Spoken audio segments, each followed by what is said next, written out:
Hello everyone, welcome to agriculture Adda 24/7। Agriculture Adda 24/7 पर मैं doctor Meenakshi Rathi आप सभी का बहुत बहुत स्वागत करती हूँ।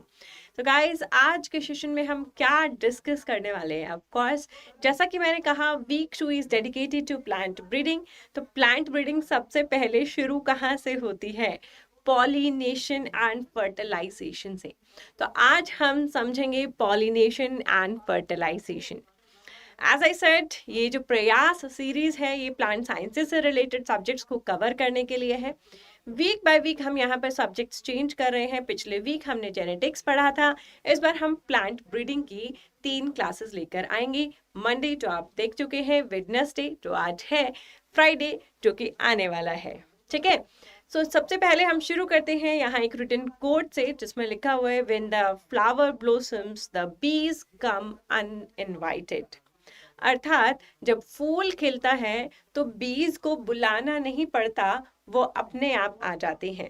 बिल्कुल उसी तरीके से जब आप सक्सेसफुल होते हैं, जब आप किसी एग्जाम को क्लियर करते हैं, जब आप अपने ड्रीम्स को पाते हैं, तो आपको किसी को इनवाइट नहीं करना पड़ता, लोग आपके फ्रेंड बन जाते हैं, आपके घर आते हैं, आपको कॉन्ग्रेचुलेशंस करते हैं, and everybody wants to be with you. ऐसे बी की तरह, है ना, ऊपर गोल गोल घूमना चाहते हैं। तो that is the magic of success. ये है मैजिक एक सक्सेस का, ये है मैजिक एक फूल के खिलने का। तो अपना जो अभ्यास है, अपना जो आपका हार्ड वर्क है, उसे सही डायरेक्शन में निर्धारित करें, रोज प्रैक्टिस करें और अच्छे से अपनी पढ़ाई करें। थोड़ी सी भी ढिलाई किसी और को आपसे एक कदम आगे कर सकती है। Do regular watch your sessions. अपने सेशंस रेगुलरली वॉच करते रहें। They will be very very helpful for your plant sciences subject. Either it is for MSc, it is for JRF, it is for CUET, your state agricultural exams, anything. जहाँ पर आपके plant sciences के subject important हैं, है ना, वहाँ पर इनका जो कंसेप्ट हैं वो आपको समझने में, what is the science behind it, what is the reason behind this, वो इस क्लास में आप जरूर समझ कर जाएंगे। चलिए शुरू करते हैं हमारी क्लासेस। लेकिन उससे पहले, अगर आपने अड्डा 24/7 की एप्लीकेशन नहीं डाउनलोड की है, टू डाउनलोड दिस एप्लीकेशन जरूर डाउनलोड करें। बहुत सारे फीचर्स हैं इस एप्लीकेशन के, जैसे कि जॉब अलर्ट्स मिलना, पावर कैप्सूल्स मिलना, डेली क्विज मिलना, जॉब अलर्ट्स मिलना, करंट अफेयर्स मिलना, जो आपके एग्जाम प्रिपरेशन को बूस्ट करते हैं। And also now you can connect with your teacher on your app. आप अपने ऐप पर अपने टीचर से भी कनेक्ट हो सकते हैं। So let's move ahead. And अगर आपने अभी तक एग्रीकल्चर अड्डा 24/7 को सब्सक्राइब नहीं किया है, do subscribe this channel and press the bell icon. Your life will be transformed. If you're an agriculture student preparing for any agricultural exam, guys, this channel brings you from morning to evening classes, जहाँ पर आप इन classes को free of cost देख सकते हैं. Right? So do subscribe this channel and be the first one to come in the class. Now, आज का जो हमारा टॉपिक है, जैसा कि मैंने आपको बताया, आज का जो हमारा टॉपिक है वो है पॉलिनेशन, है ना। बी से ही समझ आ गया होगा, हमारा गॉट भी रिलेटेड टू पॉलिनेशन ही था। नाउ पॉलिनेशन कितना जरूरी है वो तो आप सभी को अभी तक पता ही होगा, है ना। कहते हैं ना कि अगर बीज मर जाती हैं या बीज एक्सटिंक्ट हो जाती हैं, human beings can not survive on earth. Human beings earth पर सर्वाइव ही नहीं कर पाएंगे। अब हमारे जैसे लोग सोचेंगे, मतलब हमारे जैसे नहीं, कॉमन लोग सोचेंगे, यार बीज से हमें क्या फायदा है, बीज मरे तो मर जाने दो, है ना, और आसपास दिखेगी एक चप्पल मार के मार देंगे उसको, क्योंकि they are the important pollinators. Bees are the most important pollinators. अगर बीज नहीं होंगी तो पॉलिनेशन नहीं होगा, पॉलिनेशन नहीं होगा तो खाना नहीं होगा, और खाने के बिना कब तक जीवित रहेंगे? चलिए, तो जो नॉन वेजिटेरियन लोग हैं वो सोच रहे हैं भाई हम तो बच जाएंगे, बचेंगे आप भी नहीं, क्योंकि जिसको आप खा रहे हैं वो एनिमल तो प्लांट ही खाता है, राइट। प्रोपगेशन भी तो कैसे होगा, राइट। तो बहुत इंपॉर्टेंट रोल है बीज का हमारी जिंदगी में, साथ साथ मीठा मीठा हनी भी हमें देती है। Now what is pollination? Pollination क्या होता है? The act of transferring pollens from anthers to stigma. इसी को पॉलिनेशन कहते हैं, सिर्फ इस एक्ट को पॉलिनेशन कहते हैं। पॉलिनेशन का ये मतलब कतई नहीं है कि फर्टिलाइजेशन होगा ही होगा। हाँ, चांसेस बिल्कुल है, लेकिन जरूरी नहीं है ना। वो लड़की के क्या होता है ना, हंसी तो फंसी, हंसी तो चांसेस तो जरूर है, लेकिन जरूरी तो नहीं है कि फंस जाएगी, राइट। यानी कि जो पॉलेंस हैं वो एंथर को छोड़कर अगर स्टिग्मा पर ट्रांसफर हो रहे हैं, सिर्फ इस एक्ट को पॉलिनेशन कहते हैं। उसके बाद भी बहुत सारे फैक्टर्स हैं जो उस पॉलन को जर्मिनेट होने से रोक सकते हैं। तो इसीलिए पॉलिनेशन का मतलब कभी फर्टिलाइजेशन नहीं होता। पॉलिनेशन का सिर्फ इतना ही मतलब होता है कि एंथर से स्टिग्मा तक पॉलेंस पहुंच जाए, ट्रांसफर हो जाए। इसी को पॉलिनेशन कहा जाता है। पॉलिनेशन कई चीजों से हो सकता है, जैसे कि विंड, वाटर, बर्ड्स, इंसेक्ट्स या ह्यूमन बींग्स। यानी कि अपने आप भी हो सकता है, कोई करवा भी सकता है ना। ऐसे एजेंट्स को हम कहते हैं पॉलिनेटिंग एजेंट्स। क्या कहते हैं? Pollinating agents. तो बी क्या है? एक इंपॉर्टेंट पॉलिनेटिंग एजेंट है, राइट। चलिए, सो अगर हमें पॉलिनेशन समझ आ गया है, तो हमें इस फैक्टर्स को भी समझना है कि किन किन के द्वारा जो है पॉलिनेशन हो सकता है। So pollination can be done by wind, as I said, हवा से पॉलिनेशन हो सकता है, जैसे कि आप पीछे पिक्चर में भी देख रहे हैं। क्या आप इस फ्लावर का नाम मुझे बता सकते हैं? Do mention in your comment box. ये कौन सा फ्लावर है, कौन सा प्लांट है? इसमें एयर पॉलिनेशन हो रहा है। ज्यादातर एयर पॉलिनेशन ऐसे पौधों में होता है जिनके बीज सूखे होते हैं, है ना, गिले गिले होंगे तो चिपक जाएंगे, हल्के होते हैं ताकि इजीली हवा के साथ उड़ सके, ठीक है। तो पॉलिनेशन जो है, पॉलिनेशन विंड के द्वारा ऐसे ही पोलेंस में होगा जो ड्राई हैं, लाइट इन वेट हैं, तो उनमें विंड के द्वारा होगा। वाटर के द्वारा किन में होगा? जो एक्वेटिक प्लांट्स हैं, राइट। एक्वेटिक प्लांट्स में वाटर के द्वारा होगा। जब पानी बहेगा तो उसके साथ पॉलेंस भी बहेंगे और दूसरे किसी प्लांट को फर्टिलाइज करवा सकते हैं, पॉलिनेट करवा सकते हैं। अगर हम बायोटिक फैक्टर्स की बात करें, बायोटिक फैक्टर्स वो होते हैं जिनमें जान होती है ना, जिनमें लाइफ होती है, उन्हें बायोटिक फैक्टर्स कहते हैं। और जो आपके एबायोटिक फैक्टर्स होते हैं, ये नेचुरल फैक्टर्स होते हैं, जैसे कि wind, temperature, water, these are abiotic factors. Biotic factors में सबसे इंपॉर्टेंट आता है इंसेक्ट्स। इंसेक्ट के द्वारा पॉलिनेशन सबसे ज्यादा करवाया जाता है, और उनमें भी बी का रोल बहुत स्पेसिफिकली ज्यादा है। इनको कहते हैं एंटोमोफिली। जैसा कि आप मेरे साथ पहले एंटोमोलॉजी भी पढ़ चुके हैं, है ना। It is the study of insects. तो इंसेक्ट से रिलेटेड वर्ड है एंटोमो, है ना। तो entomophily, entomophily is the pollination by insects. अगर बर्ड्स के द्वारा पॉलिनेशन हो तो इसे ऑर्निथोफिली कहते हैं। क्या कहते हैं? ऑर्निथोफिली। ऑर्निथोफिली बर्ड्स के द्वारा किया जाता है। क्या आपने किसी बर्ड को देखा है कि वो पॉलिनेशन करा रही हो? बिल्कुल। सबसे छोटी बर्ड होती है humming bird. Humming bird is the smallest bird in the world. ये काफी पॉलिनेशन में हेल्प करती है। ये जैसे आपने सनफ्लावर के जो फूल देखे होंगे, जो बड़े फ्लावर्स होते हैं जिन पर बर्ड इजीली बैठ सकते हैं, उन पर बर्ड पॉलिनेशन करवाती है। उसके बाद आता है बैट्स के द्वारा अगर पॉलिनेशन हो तो उसे कायरिप्टेरोफिली कहते हैं, ठीक है। बैट्स जो डल कलर के फ्लावर्स होते हैं अक्सर, या रेड कलर के, ब्राइट रेड कलर के, क्योंकि वो रात को उन्हें अच्छे से दिखता है समहाउ, तो उन पर जो है पॉलिनेशन करवाते हैं। So these are the different agents which can do pollination, जो pollination करवा सकते हैं। साथ ही साथ ह्यूमन बींग्स, जैसे कि हम अपने हाइब्रिडाइजेशन, क्रॉसिंग ओवर में करते हैं, किसी को, जिस प्लांट को मेल चूज करते हैं उससे पॉलेंस कलेक्ट करते हैं और फीमेल प्लांट्स पर डाल रहे हैं, तो हम भी आर्टिफिशियल पॉलिनेशन कर रहे होते हैं। These are natural pollinators. तो ये नेचुरल पॉलिनेशन है, right. Moving ahead with the class, आपके जो पॉलिनेशन है या पॉलिनेशन का जो एक्ट है, ये 3 तरीकों से हो सकता है। यानी कि द टाइप्स ऑफ पॉलिनेशन अगर मैं आपसे पूछूं, it can be autogamy, allogamy and geitonogamy. I guess geitonogamy is not much visible to you, so I should write it down here also.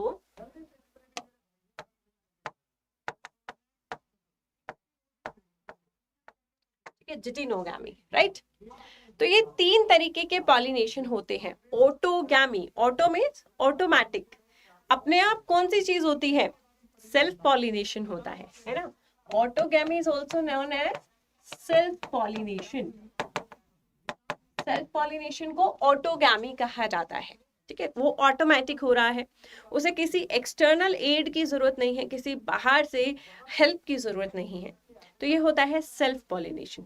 Self pollination ऐसे ही फ्लावर में हो सकता है जिसमें मेल और फीमेल एक ही फ्लावर में हो, ठीक है। तो वहीं से पॉलन निकलेगा और वहीं पर गिर जाएगा, ज्यादा इसे ट्रेवल करना पसंद ही नहीं है, राइट। जैसे कि आप ये फ्लावर देख रहे हैं, तो इस एंथर से पॉलन्स जो है आपके इस स्टिग्मा पर, इसी के स्टिग्मा पर ट्रांसफर हो गए हैं। इसको कहा जाता है सेल्फ पॉलिनेशन, और सेल्फ पॉलिनेशन का ही दूसरा नाम है autogamy. Another name is allogamy. Allo means different, यानी कि यहाँ पर कुछ डिफरेंट होने वाला है। हाँ, तो यहाँ पर 2 अलग अलग फ्लावर्स के बीच पॉलन ट्रांसफर होते हैं, तो इन्हें कहा जाता है एलोगैमी, ठीक है। एलोगैमी में ये देखिए, ये दूसरा प्लांट है ना, ये पूरा दूसरा प्लांट है, ये दूसरे प्लांट का फ्लावर है, ठीक है। ये दूसरे प्लांट का फ्लावर है, ये दूसरे प्लांट का फ्लावर है। इस प्लांट के पॉलन उड़कर आए हवा के साथ और हमारे स्टिग्मा पर यहाँ पर बैठ गए।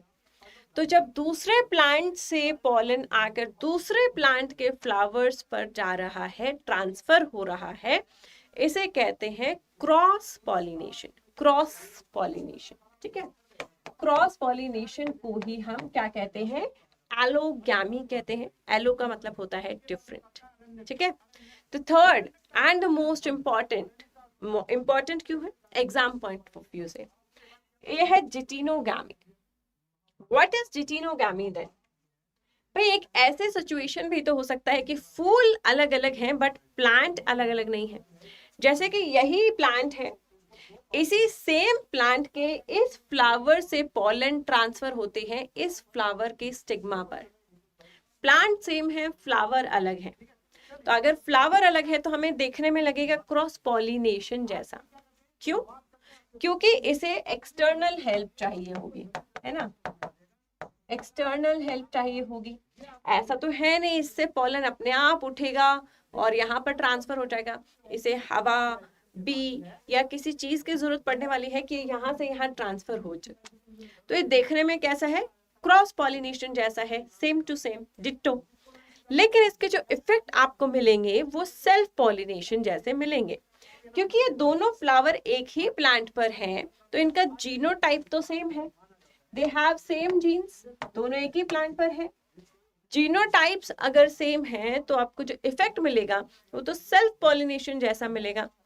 इसमें किसी और पेरेंट के जीन्स तो आकर मिक्स नहीं हो रहे क्रॉसिंग ओवर की तरह, सॉरी क्रॉस पॉलिनेशन की तरह, राइट। तो ये देखने में आपको लगता है कि क्रॉस पॉलिनेशन है, लेकिन इसके इफेक्ट सेल्फ पॉलिनेशन जैसे होते हैं, यानी कि दोनों का मिक्सचर है। इसीलिए इसको हमने एक थर्ड नाम दिया है जिटिनोगामी, ठीक है। Third name is geitonogamy. तो जिटिनोगामी आपके उन फ्लावर्स के बीच होता है जो डिफरेंट फ्लावर्स हैं बट सेम प्लांट पर हैं, उनके बीच जिटिनोगामी होता है। तो ये 3 टाइप के आपके जो है पॉलिनेशन होते हैं, self pollination, cross pollination and geitonogamy, right. Now next is self pollination, यानी कि सेल्फ पॉलिनेशन के लिए क्या क्या कंडीशंस हैं जो जरूरी हो सकती हैं, कौन सी चीजें हैं जो सेल्फ पॉलिनेशन को बढ़ावा देती हैं। ये नाम आप लोगों ने सुने होंगे, लेकिन कहीं कहीं छोटी मोटी कंफ्यूजन्स क्रिएट हो जाती हैं, इसीलिए इस लेक्चर को इम्पोर्टेंस देके पढ़िएगा। ये नहीं सोचिएगा कि बहुत बेसिक है, कभी कभी बेसिक ही हमें कंफ्यूज कर देते हैं, right. First is bisexuality. Bisexuality का मतलब है कि एक ही फ्लावर में हमारे पास मेल और फीमेल दोनों ऑर्गन्स प्रेजेंट हैं।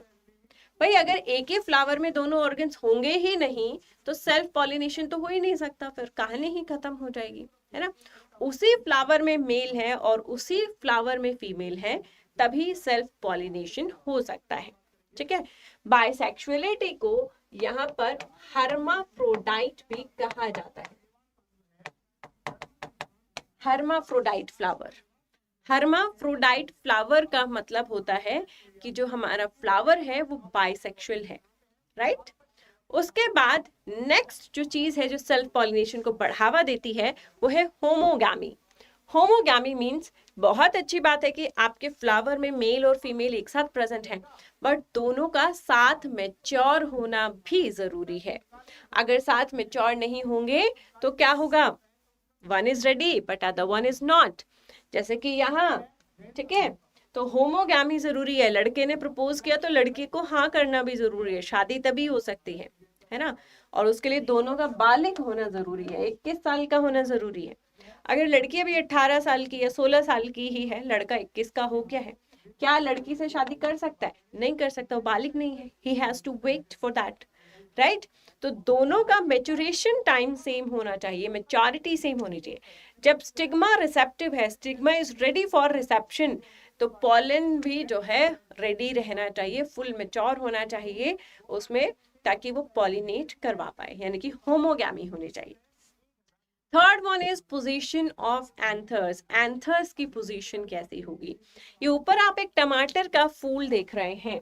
टमाटर के फूल में होता क्या है, ये आपका स्टिग्मा है, और आप ये जो पूरा बंडल देख रहे हैं, स्टिग्मा के चारों तरफ होता है ना, इस तरीके से पूरा बंद है, बिल्कुल इस तरीके से। इस स्टिग्मा का कितना ही चांस है कि ये क्रॉस पॉलिनेशन कर सकता है जब इसके सर पे ही सारे पॉलिन्स बैठे हैं, तो है ना।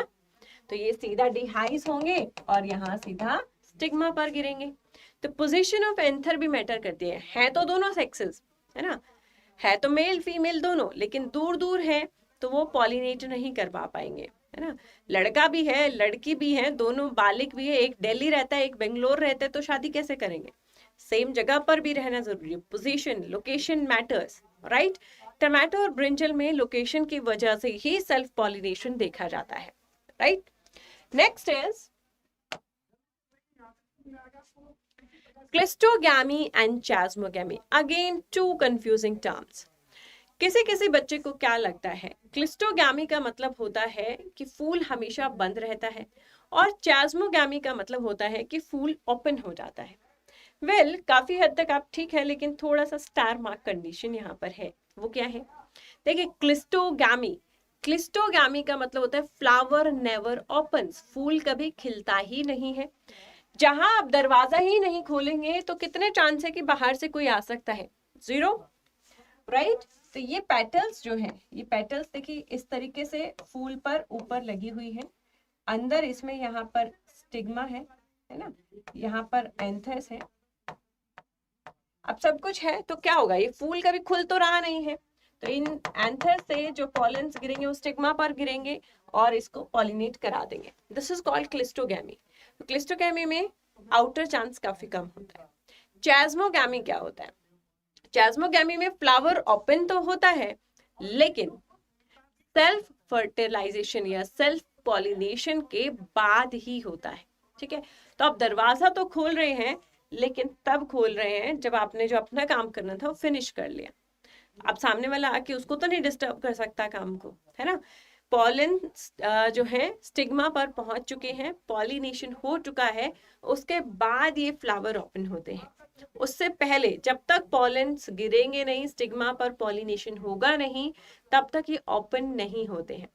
ऐसे फ्लावर्स को चास्मोगैमी कहते हैं। क्लिस्टोगैमी एंड चास्मोगैमी दोनों ही जो कंडीशंस हैं वो सेल्फ पॉलिनेशन को ही बढ़ावा देती है, सेल्फ पॉलिनेशन को ही सपोर्ट करती है।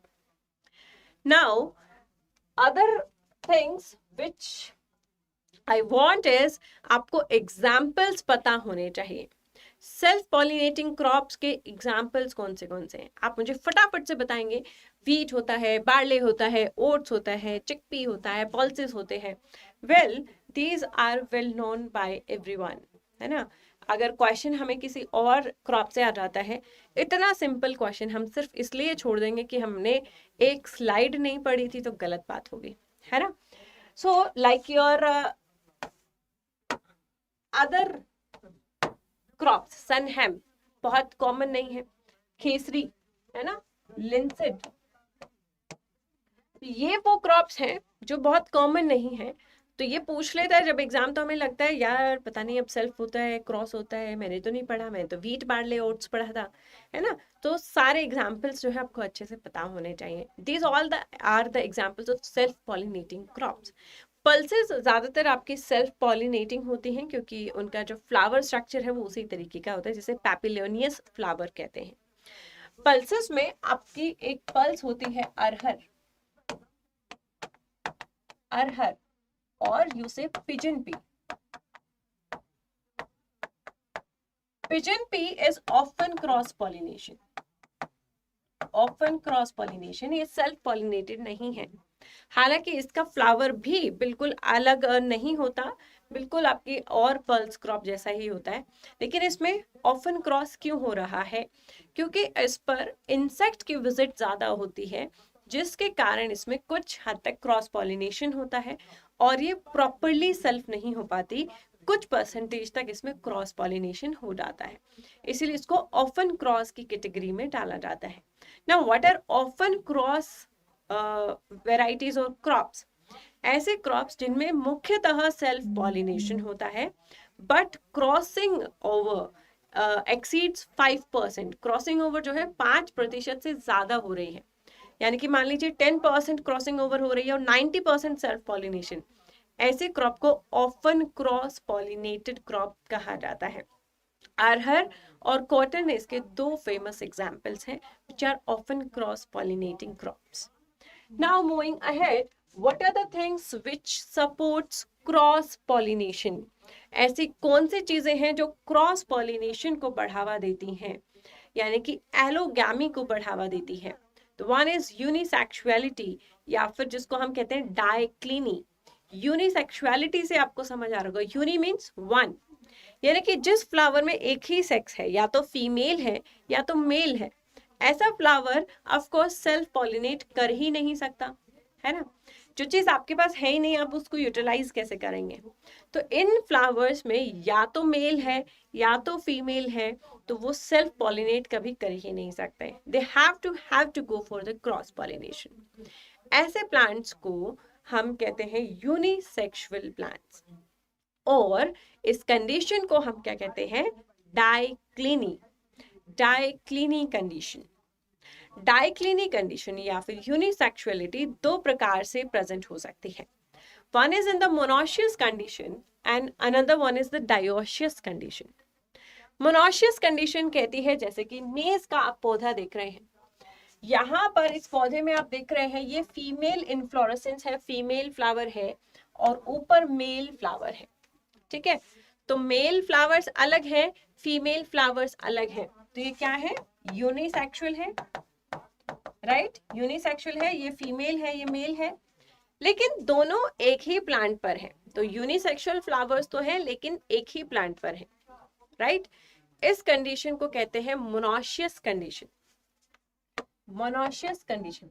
Now do not confuse this condition with geitonogamy, क्योंकि मैम आपने कहा था अगर एक प्लांट के दो फ्लावर्स है और एक से पॉलन दूसरे फ्लावर पर शिफ्ट हो रहा है, इस प्रोसेस को जिटिनोगामी कहते हैं।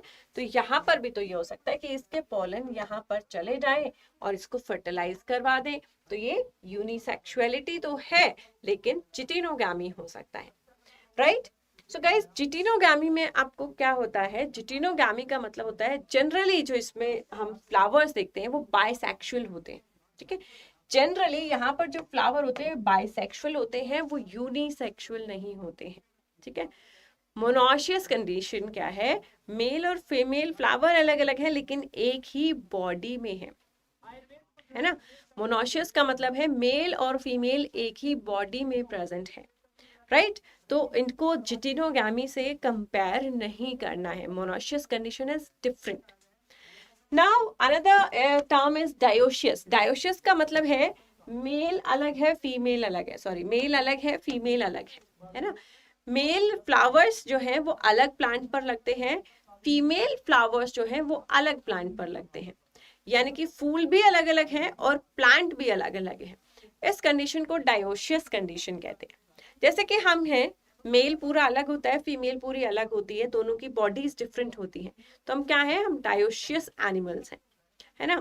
तो ये डायोशियस कंडीशन होती है, जिसमें मेल और फीमेल अलग अलग प्लांट्स में मिलता है। Example papaya, papaya is a dioecious plant, ठीक है। पपाया एक डायोशियस प्लांट है, इसमें मेल अलग होता है, फीमेल अलग होती है। तो पपाया इसका सबसे फेमस एग्जाम्पल है डायोशियस प्लांट्स का, राइट। चलिए आगे चलते हैं अपनी next. What are the other things which are contributing towards the cross pollination is dichogamy. Male और फीमेल तो एक ही फ्लावर में है, चाहते तो सेल्फ पॉलिनेशन हो सकता था लेकिन नहीं हुआ। क्यों? क्योंकि मेल और फीमेल फ्लावर्स जो हैं, सॉरी मेल और फीमेल ऑर्गन्स जो हैं वो एक साथ मैच्योर नहीं हो रहे, अलग अलग टाइम पर मैच्योर हो रहे हैं। जब लड़का 21 साल का था तो लड़की 16 साल की थी, मैरिज कैन नॉट हैपन। जब लड़की 21 की हुई, लड़के ने किसी और से शादी कर ली, ठीक है। तो बेसिकली ये दिस इज नॉन एज डाइकोगामी, जहां पर मेल और फीमेल का जो मेच्योरेशन टाइम है वो अलग अलग है। इसमें दो तरीके की कंडीशन हो सकती है, protogyny and protandry. Andry, andry जो शब्द आया है वो एंड्रस से आया है, राइट। Andros means male, andros means male, right. Proto andry condition, यहाँ पर मेल पहले मैच्योर होता है। एन एग्जाम्पल इज मेज, यानी कि मेज में जो मेल फ्लावर्स हैं जब तक वो अपना डिहाइसेंस कर चुके हैं, पॉलन उससे रिलीज हो चुके हैं, तब तक फीमेल का स्टिग्मा जो है वो रिसेप्टिव नहीं होता, इसलिए मेज में क्रॉस पॉलिनेशन होता है।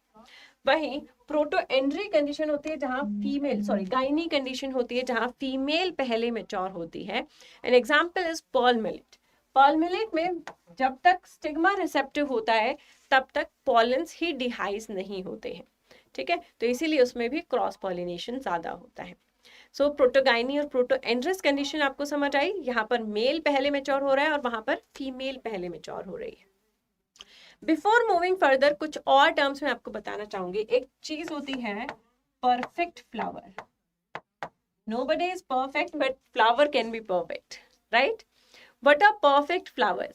परफेक्ट फ्लावर वो होते हैं जिनमें मेल और फीमेल दोनों जो ऑर्गन्स हैं वो पाए जाते हैं, यानी कि बाइसेक्सुअल फ्लावर्स को हम परफेक्ट फ्लावर्स कह सकते हैं, जिनमें मेल और फीमेल पाए जाते हैं।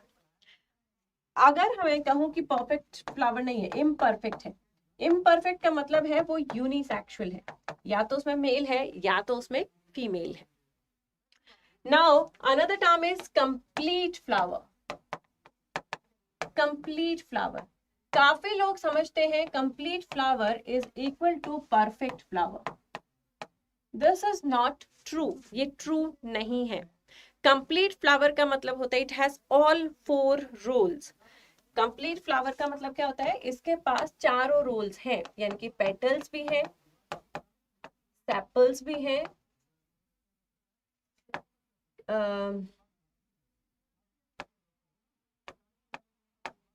मेल पार्ट भी है और फीमेल पार्ट भी, यानी कि चारों रोल्स हैं, male part, female part, petals and sepals, Corolla, calyx, androecium, gynoecium, ये चारों चीजें प्रेजेंट हैं, तो हम कहते हैं ये फ्लावर कंप्लीट है। इन चारों चीजों में से एक भी चीज यहाँ पर गायब हो जाएगी तो वो इनकम्प्लीट हो जाएगा। जैसे कि अगर मैं कहूं कि इस फ्लावर में पेटल, सेपल और गाइनोशियम है, एंड्रोशियम नहीं है, एंड्रोशियम नहीं है, तो ये क्या हो गया? इनकम्प्लीट हो गया, क्योंकि 4 में से एक गायब होगा, ठीक है। तो 4 में से जब ये गायब हुआ है तो ये इनकम्प्लीट के साथ साथ और क्या हो गया है? यूनिसेक्सुअल हो गया, क्योंकि इसमें सिर्फ फीमेल प्रेजेंट है, मेल प्रेजेंट नहीं है। तो यूनिसेक्सुअल, बाइसेक्सुअल है ना, या फिर परफेक्ट और इम्परफेक्ट, ये सेक्स के बेसिस पर होता है कि दोनों सेक्स प्रेजेंट है तो बाइसेक्सुअल यानी परफेक्ट फ्लावर है, एक सेक्स प्रेजेंट है तो वो यूनिसेक्सुअल यानी कि इम्परफेक्ट फ्लावर है। कंप्लीट जो फ्लावर होता है वो सेक्स के बेसिस पर नहीं होता, वो रोल्स के बेसिस पर होता है। चारों रोल्स प्रेजेंट हैं तो कंप्लीट है, उनमें से एक भी गायब है तो वो इनकम्प्लीट हो जाता है। मान लीजिए कि इसमें आपका एंड्रोशियम भी प्रेजेंट है ना, एंड्रोशियम तो प्रेजेंट है लेकिन पेटल्स प्रेजेंट नहीं है। तो अब इसमें एंड्रोशियम, गाइनोशियम दोनों सेक्स हैं, परफेक्ट फ्लावर है, बट पेटल्स गायब है, तो ये अब भी इनकम्प्लीट फ्लावर हो जाएगा, यानी कि चारों में से कोई भी गायब हो तो हम उसे इनकम्प्लीट फ्लावर कहते हैं। जैसे कि वीट का फ्लावर, वीट के फ्लावर में मेल और फीमेल दोनों होते हैं लेकिन पेटल्स नहीं होती, है ना, तो वो एक इनकम्प्लीट फ्लावर है, बट परफेक्ट है क्योंकि उसमें मेल और फीमेल दोनों है। तो परफेक्ट का मतलब कंप्लीट फ्लावर नहीं होता। Do not confuse between them. Now examples of your cross pollinated species, we will come to them, but दो और चीजें आपके क्रॉस पॉलिनेशन को बढ़ावा देती है। वन इज द हेटेरोस्टाइली, स्टाइल की लेंथ डिफरेंट होना, जैसे कि आप इस पिक्चर में देख रहे हैं। देखिए यहाँ पर इसको पॉलिनेट करवाना थोड़ा सा मुश्किल होगा क्योंकि सेम लेंथ पर है। यहाँ पर बहुत मुश्किल होगा कि इससे पॉलन उछलकर यहाँ तक पहुंच जाए, वेरी रेयर।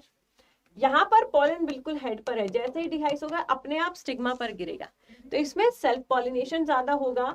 इन दो कंडीशन में क्रॉस पॉलिनेशन ज्यादा होगा, यानी कि आपके फिलामेंट्स की जो लेंथ है उस पर भी डिफर करता है कि इसको क्रॉस पॉलिनेशन होने वाला है या सेल्फ पॉलिनेशन होने वाला है।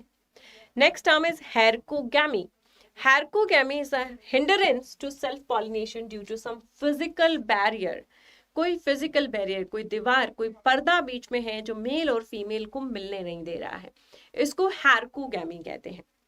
जैसे आप यहाँ पर फ्लावर देख रहे हैं, है ना, तो यहाँ पर आपका स्टिग्मा अंदर है और आपके पॉलेंस है ये बाहर है, तो कितना चांसेस होगा कि उसको कर लेगा। बीच में आपकी पेटल्स आ गई है, यानी कि बीच में एक दीवार, एक पर्दा आ गया है जो मेल और फीमेल को नहीं मिलने दे रही है, बैरियर्स हैं जो क्रिएट हो रहे हैं। So this is called hercogamy. Hercogamy अल्फा अल्फा प्लांट्स में देखा जाता है। अल्फा अल्फा प्लांट्स में देखा जाता है हाइलिन लेयर की वजह से। ठीक है, ये हाइलिन लेयर क्या है, ये स्टिग्मा के ऊपर प्रेजेंट होती है जिसके कारण पॉलेंस जो है उस पर पॉलिनेशन नहीं करवा पाते हैं। ठीक है, सो अल्फा अल्फा is the right example for your hercogamy. Now examples की बात करें क्रॉस पॉलिनेटेड स्पीशीज के, तो these are the examples: papaya, coconut, carrot, oil palm, watermelon, cucumbers, basically आपकी ऑल कुकुरबिटेसी फैमिली, राइट। अल्फा अल्फा, कॉर्न्स एंड पर्ल मिलेट, ये सभी क्या है आपके क्रॉस पॉलिनेटेड क्रॉप्स के एग्जांपल्स हैं।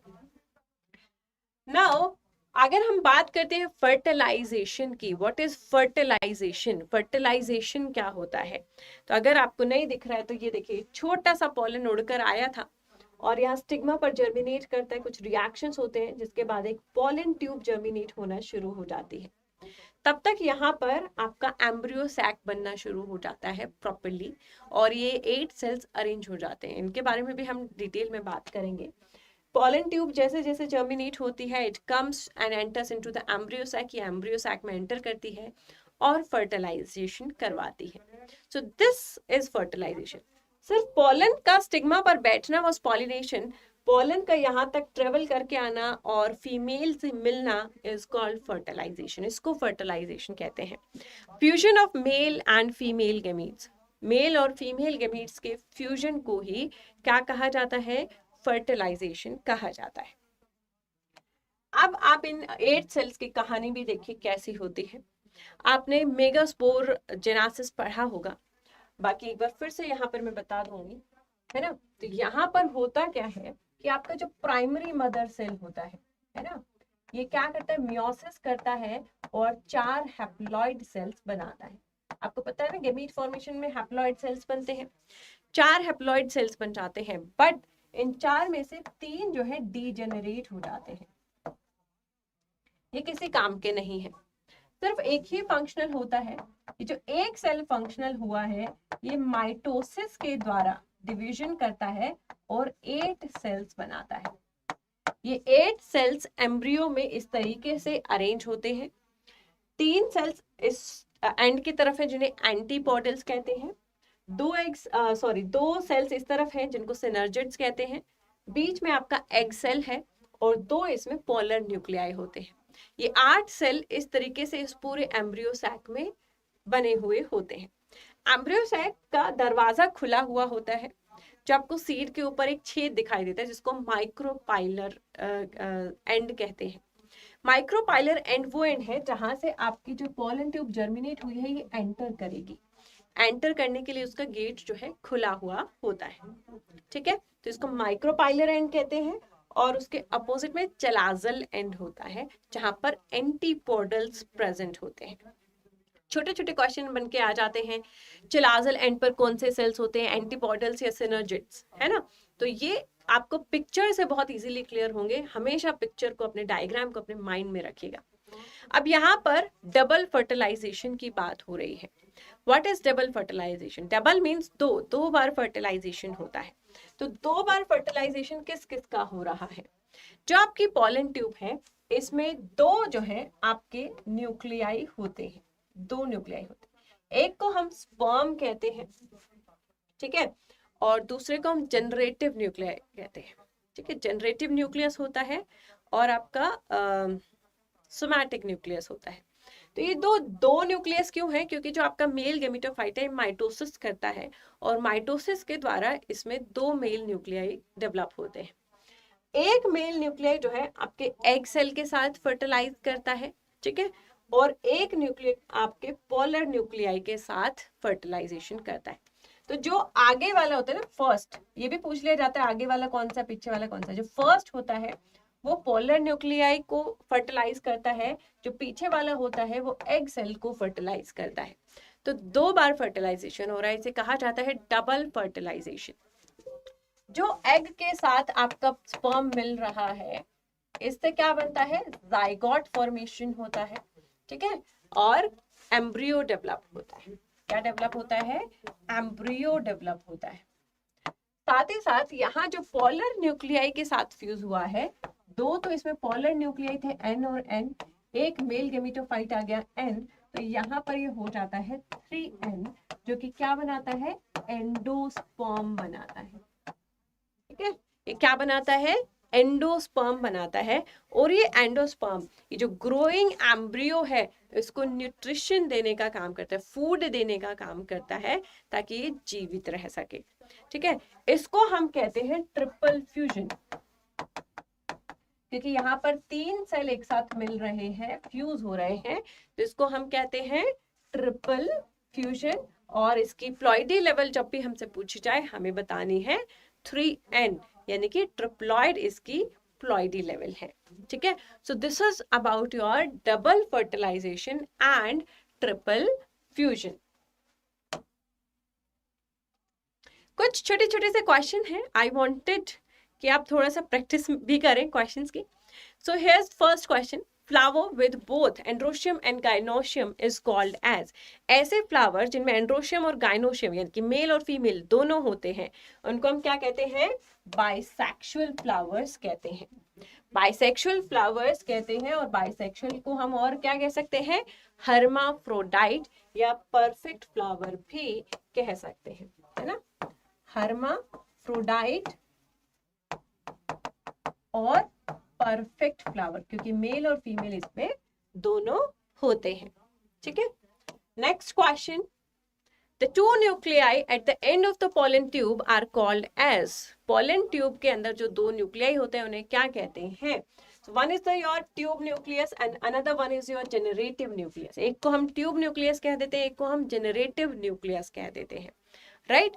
ट्यूब न्यूक्लियस पोलर्स को, पोलर बॉडी को जर्मिनेट कराता है, फर्टिलाइज कराता है, और जनरेटिव जो है वो आपके एग सेल को कराता है। ठीक है, तो यहाँ पर आ गया आपका option A again is the correct option. Next, which of the following is similar to autogamy but requires pollinators? Autogamy जैसा है लेकिन पॉलिनेटर्स की जरूरत पड़ती है, तो इसको हम क्या कहते हैं? Geitonogamy. Different flowers with the same plant, इस कंडीशन को हम क्या कहते हैं? जिटिनोगैमी कहते हैं। Option A will be the right answer. Pollination done by snails is called as. अब ये तो मैम ने बताया नहीं था, है ना भाई, कुछ तो खेलना भी पड़ेगा, सब कुछ थोड़ी ना मैम बताएगी, कुछ मेहनत आपको करनी है। Pollination done by snails, snails के द्वारा जो पॉलिनेशन कराया जाता है उसे क्या कहते हैं? देखिए, बताया बेशक ना हो, but you know chiroptero is for bats, anemo is for winds, entomo is for insects. बच क्या गया? Malacophily. Malacophily is the pollination done by snails. तो यहाँ पर ऑप्शन क्या आएगा? डी, ये अक्सर ग्रासेस में करवाता है। चलिए, question number 5, dash flowers are invariably autonomous as there is no chance of cross pollen landing on the stigma। कोई चांस नहीं है कि कोई क्रॉस पॉलन स्टिग्मा पर आ सके। वो कंडीशन होती है क्लिस्टोगैमी, जब फ्लावर कभी ओपन ही नहीं होता, हमेशा बंद रहेगा, तो of course there are 0 chances कि बाहर से कोई और आकर इसे पॉलिनेट करवा पाए। So this condition is called cleistogamy condition, right. तो इसी के साथ हमारा ये जो सेशन है हम ये वाइंड अप करते हैं। होपफुली आपको पॉलिनेशन फर्टिलाइजेशन बड़ा ही पसंद आया होगा। This are the basic for any plant breeding program, है ना। आगे हम हाइब्रिडाइजेशन, सिलेक्शन, एडवांस चीजें सीखेंगे, लेकिन उससे पहले हमें इन चीजों के बारे में पता होना जरूरी है ताकि हमारे बेसिक्स क्लियर हो और हम आगे बढ़ पाए। तो चलिए इस सेशन को यहीं पर वाइंड अप करते हैं और हम नेक्स्ट सेशन में मिलेंगे अपने नए टॉपिक के साथ, only on agriculture Adda 24/7 on Friday. These are your other batches। ICAR plant sciences का आपका रिकॉर्डेड बैच जो है वो अवेलेबल है आपकी एप्लीकेशन पर। आप इसे जो है एनरोल कर सकते हैं और इससे प्लांट साइंसेज की तैयारी कर सकते हैं। Other batches are MPREO if you have filled the form for it, और your IBPS AFO if you are preparing for IBPS AFO। सभी के प्राइसेस जो है मैंने यहाँ पर आपके लिखे हुए हैं। सभी बैचेस में आप एक कोड का इस्तेमाल कर सकते हैं टू गेट द डिस्काउंट, जो कि यहाँ पर आपकी साइट पर, सॉरी, स्लाइड पर लिखा हुआ है Y448, 4 + 4 8 होते हैं, to get the maximum discount in your any of courses, right. अगर आप ऐसे स्टूडेंट हैं जो मल्टीपल एग्जाम्स देते रहते हैं, तो आप क्या अलग अलग कोर्सेज में एडमिट करेंगे? No, there is one platform for you, that is agriculture Mahapack, है ना। एग्रीकल्चर महापैक में जितने भी एग्रीकल्चर अड्डा 24/7 पर क्लासेस चल रही हैं, उनकी लाइव क्लासेस का एक्सेस आपको मिलता है, साथ ही साथ उनकी टेस्ट सीरीज और ई बुक्स का एक्सेस भी मिलता है। तो यानी कि आप डिफरेंट एग्जाम प्रिपरेशन एक ही जगह से कर सकते हैं, दैट इज एग्रीकल्चर महापैक। इसकी जो पूरे साल की फीस है दैट इज 7,359। फीस थोड़ी सी अदर बैचेस से हायर है, बट मल्टीपल बैचेस में एनरोल करेंगे उससे बेटर है एक जगह एक बार फीस देके करें, तो उनसे आपको ये सस्ता भी पड़ेगा और एफिशिएंट भी रहेगा, ठीक है। चलिए तो चलते हैं। ये तो वापस आ गया, हम तो चल रहे थे। चलिए, ये वापस आ रहा है कि मैम ना जाइए, है ना, तुसी ना जाओ।